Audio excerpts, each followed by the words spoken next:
and the first four just didn't work. And you can't make them work. So it was scrap it four times and put one that works. So yeah, you just got to be very, very patient sometimes. The muse doesn't Yeah. always visit, but if you're not working to a deadline, then you can knock it to shit. Yeah. And I guess when you've written as many puzzles as you have, it's less painful, it's less excruciating to cut things. And part of being a newcomer in most endeavors is it takes so much work just to do something that's mediocre that you're really hesitant to scratch the mediocre, and thus, that's what you end up producing. But No, I know exactly what you mean. Like a lot of things that you learn as you get better at it, your own standards get higher.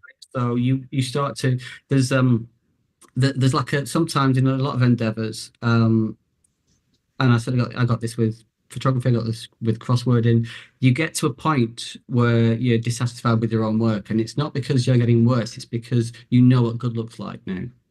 yeah, And when you know what good looks like, you get frustrated if you're not meeting your own increasing standards. And I've been through phases like that. So you start off and you think, this is okay. And then you look back at it later and you think, well, it wasn't really, but I felt like I needed to get it out into the world. So yeah, there's been times that I've kind of hit that. And you just have to push on through it. You just have to, I mean, sometimes you have to just, I, I'd scrap a crossword or just push it out and see if people like it. yeah.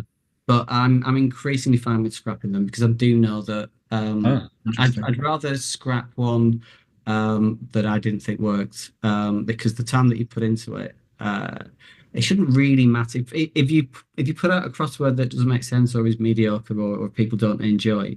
You can't really just mitigate that by saying, "But I spent so long doing that." Yeah. You've got to respect the solver's time as well as your own.